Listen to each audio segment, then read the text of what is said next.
भाई थोड़ा माहौल भी बनाना है ना, तो अकेले तो मैं इधर आने वाला नहीं हूँ। पर सबसे पहले मैं बता देना चाहूंगा गाइस, लास्ट 20 डेज बचे हैं, 20 डेज एंड 20 डेज जो बचे हैं ना, तो भाई इसके अंदर आपको कैसे पढ़ना चाहिए physics, chemistry, math and bio, उसका धमाका हम लोग करने वाले हैं। और आपको पता है भाई, ये जो टीम देख रहे हो, तो मैं यहाँ अकेले कुछ नहीं बताने वाला हूँ। मैं चाहूंगा एक मिनट रुक जाओ, बहुत इंपॉर्टेंट है गाइस, क्योंकि हम आपके लिए कुछ बहुत बड़ा प्राइज लाने जा रहे हैं गाइस, जो आपको सुनना बहुत जरूरी है। 25 को आपको पता है सीईटी लॉन्च हो रहा है। फर्स्ट टाइम महाराष्ट्र के अंदर कोई टीम, गाइस मैं कंपनी की बात नहीं कर रहा हूं, कोई टीम इतना बड़ा प्राइज रखने जा रही है, वो भी किसके लिए? जो भी हमारे ऐप के अंदर जो बच्चे इनरोल होंगे, वो इनरोल में से जो बच्चे सबसे हाईएस्ट मार्क्स स्कोर करेंगे सीईटी के अंदर, उनको वो प्राइज मिलने वाला है। और प्राइज का अनाउंसमेंट किस दिन होगा पता है? किस दिन होने वाला है?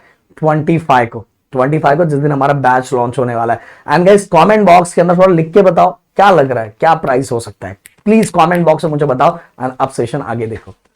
मेरे भाई, छोटे भाई Abhishek sir, please please please. Sir ये क्या लेके आया हो भाई? सर ये आपको पता है, बच्चों को पता है, जब भी मैं ब्रेकिंग न्यूज देने आता हूं तो मैं माइक जरूर लेकर के आता हूं। और so hi everyone, this is me और अभिषेक सर। बताने की जरूरत नहीं है, वन टीम वन ड्रीम आ चुका है आपके साथ। तो आज हम लोग डिस्कस किसके ऊपर करने वाले सर, ये बताइए। सो गाइस हम लोग डिस्कस करने वाले कि लास्ट 20 डेज बचा हुआ है, उस 20 डेज के अंदर आपको प्लानिंग किस वाइज करना चाहिए। फिजिक्स के लिए कितना टाइम बचा हुआ है, केमिस्ट्री के लिए कितना टाइम बचा हुआ है, मैथ के लिए कितना टाइम बचा हुआ है, बायो के लिए कितना टाइम बचा हुआ है। अगर कोई बच्चा ऐसा सोचता है कि मैं लास्ट के 20 दिन बाकी है, 20 के 20 दिन सिर्फ इंग्लिश पढ़ूंगा ओमकार सर से, तो क्या ये सही बात है? नहीं, ये सही बात नहीं है। जो सच है सच बोलूंगा। Yes. ये बिल्कुल सच बात नहीं, बट एक घंटा डेली पढ़ सकता है। हाँ, तो कैसे पढ़ना है, क्या पढ़ना है और कौन कौन सी मिस्टेक्स को नहीं करना है, इस वीडियो के थ्रू हम लोग जानेंगे। छोटी सी वीडियो है और टारगेट रखते हैं 500 लाइक्स का, बस 500। नहीं सर गलत है सर। अच्छा 2000 लाइक, जरूर 2000 लाइक चाहिए तो जाओ चैनल सब सब्सक्राइब करके जाओ। तो चलिए फिर शुरुआत करके देखिए। सबसे पहली बात तो आज हम लोग सिर्फ आपको एक चैप्टर के, एक चीज के, एक सब्जेक्ट के बारे में नहीं बताएंगे। केमिस्ट्री, बायोलॉजी, मैथ्स 1, मैथ्स 2 और फिजिक्स सबके बारे में आज आपको पता चलने वाला है। तो देखिए सर बताइए, 5-5-5 क्या लिखा हुआ है? सो गाइस मैं आपको बताना चाहूंगा कि आपको टोटल 20 डेज हैं, तो एक सब्जेक्ट के लिए आपको 5 डेज ही मिल रहे हैं। फिजिक्स के लिए, केमिस्ट्री के लिए, मैथ के लिए एंड बायो के लिए। तो इस तरह से एक सब्जेक्ट के लिए कितने 5 डेज है।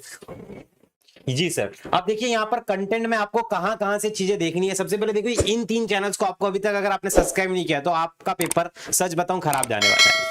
ठीक है, ये मैं लिटरली बोल रहा हूं, जो मैं बोलता हूं वो होता है। एक बच्चा देखो लास्ट ईयर से ड्रॉप लेकर अभी तक बैठा हुआ है। तो देखिए यहाँ पर आप फटाक से सब्सक्राइब कर लेना। देखो यहाँ पर आपको प्रदीप सर के चैनल के ऊपर बहुत सारी चीजें देखने मिल जाएंगी। यहाँ पर आपको केमिस्ट्री, यहाँ पर आपको दुबे जी पे फिजिक्स भी आपको देखने के लिए मिल जाएगा। तो चलिए देखिए किस तरीके से आपको पढ़ना है। सर ये 62 चैप्टर्स का मतलब क्या है, एक बार कैलकुलेशन बताइए। 62 कैसे हो रहा है? टोटल मिला के अगर physics, chemistry, math and bio को टोटल हम ऐड करते हैं तो टोटल 62 चैप्टर होते हैं। एंड अपने पास डे कितना बचा हुआ है? 20 डेज। अगर मैं इसको डिवाइड करता हूँ, राहुल सर जैसे डिवाइड करते हैं, अगर वैसे डिवाइड करता हूँ तो हमें एक दिन के अंदर, अभिषेक सर हालत खराब हो जाएगी बोलूंगा तो, पर इसका सॉल्यूशन भी बताने वाला हूँ। एक दिन के अंदर अपने को 3 चैप्टर कंप्लीट करना है। मुझे याद है जब हम बच्चों को कहते थे भाई 2 दिन में 1 चैप्टर कर लो, 1 हफ्ते में 1 चैप्टर कर लो, बच्चों ने तब नहीं पढ़ना चालू किया था सर। पर मुझे मेरे बैक बेंचर्स पे भरोसा है। सर एक लाइन बोलूं, आप ये बोलते थे ना, मैं बहुत बार ये बोलता था कि भी कुछ महीने बचे हैं। हाँ।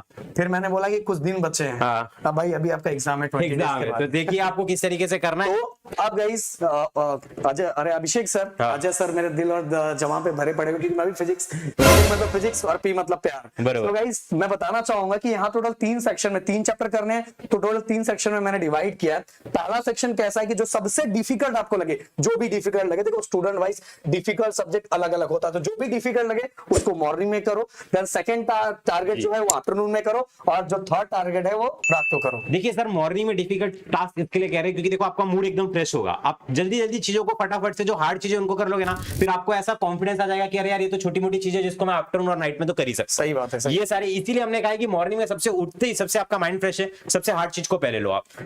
अब चलिए नेक्स्ट देखते हैं हम लोग वन शॉट। मुझे बताओ हाँ। कि इतना तो हमने बता दिया जी, बच्चा करेगा कहां से एक दिन में 3 चैप्टर? तो देखिए जीडीए पे आपको पता है, गिरी ट्यूटोरियल्स पे, और आपको ये भी पता है कि एएससी पे और दुबे जी पे वन शॉट्स चालू है। तो आप उनको जाकर के अच्छे से देख लो। कुछ बच्चों के अभी बैकलॉग्स लग चुके हैं, बट आप उनको देखो जरूर, और क्लियर जितने जल्दी हो सकता है उतना जल्दी करो। ये कंटेंट आपको याद रखना है, तीनों चैनल पे मिलने वाला है। तो चलिए मैं यहाँ एक चीज और क्लियर करना चाहूंगा। देखो आप बहुत ज्यादा डिटेल में अगर देखने चाह रहे हो ना, तो भाई अपने पैर पे कुल्हाड़ी मार रहे हो। वन शॉट देखो और कहीं मत देखो, कहीं भी कुछ भी देखने मत बैठ जाओ, नहीं तब पछताए क्या होता है जब चिड़िया चुग गई खेत, तब चिड़िया भी नहीं रहेगा, खेत भी नहीं रहेगा। तो वन स्क्रीनशॉट देखना है, कहां से देखना है, जीडीए टीम से देखना है। जल्दी। इसके बाद गाइस पीवाईक्यू पे ज्यादा फोकस करना है। एंड लास्ट टू लास्ट मैं आपको बताना चाहूंगा आंसर राइटिंग हमारे अभिषेक सर बताएंगे आपको। आंसर राइटिंग में देखिए एक कला होती है। सही बात है। ये देखिए बहुत से ऐसे बच्चे रहते हैं जिनको नॉलेज बहुत तरीके से होता है बट प्रॉपर तरीके से पेपर में प्रेजेंटेशन नहीं करते। पेपर प्रेजेंटेशन का वीडियो आपको बहुत जल्द एएसटी चैनल पे देखने के लिए मिलने वाला है, राइट। तो आंसर राइटिंग सबसे इंपॉर्टेंट है। अगर आप पढ़ के कितना भी जाओ, कॉन्फिडेंस लेकर के जाओ, प्रॉपर तरीके से सब कुछ आता है, बट लिखने नहीं आता है ना, तो कुछ नहीं मार्क्स मिलेगा। मैंने अपनी लाइफ में ऐसे बहुत से बच्चे देखे जिनको प्रॉपर तरीके से कंटेंट का नॉलेज 19-20 से चल जाएगा, बट आंसर राइटिंग किस तरीके से करते हो ये आपके पास 100% होना चाहिए। Okay. तो ये सारी चीजें और लास्ट टू लास्ट में बताना चाहूंगा जिस तरह से हम लोग बोर्ड में धमाका मचा रहे हैं, उसी तरह से आप लोगों के लिए हम लोग सीईटी के भी लेक्चर्स लाने वाले हैं, वो हमारे चैनल्स पे आने वाला है। But more important topic plan, ठीक है, ये आपके पास रेडी होना चाहिए। और हम लोग आपको बहुत हमारे जो लेक्चर्स चल रहे हैं, वन शॉट चल रहे हैं, उसमें मैंने आपको ये भी बता दी कि सर बेसिकली ऐसा है ना सर, अपना पता है कि बच्चे अपने को हैशटैग प्रेडिक्टर लिख रहे हैं, बरोबर, लिख रहे हैं, तो इसका तो अपन काम तमाम कर देंगे। काम तमाम कर देंगे। प्रिडिक्टर आपके लिए बहुत जल्द लेकर के आएंगे। भाई यहाँ ना यहाँ सच हो रहा है, जो बोलेंगे उसके अलावा कुछ भी नहीं दिखेगा, गारंटी के साथ बोल रहा हूँ। और इससे ज्यादा कुछ नहीं करने का, जो बोल रहा है वही करने का। बराबर। ये सभी चैनल सीईटी के लिए आपको फॉलो करना है, इसका लिंक डिस्क्रिप्शन में दिया हुआ है। तो जय महाराष्ट्र। जय महाराष्ट्र।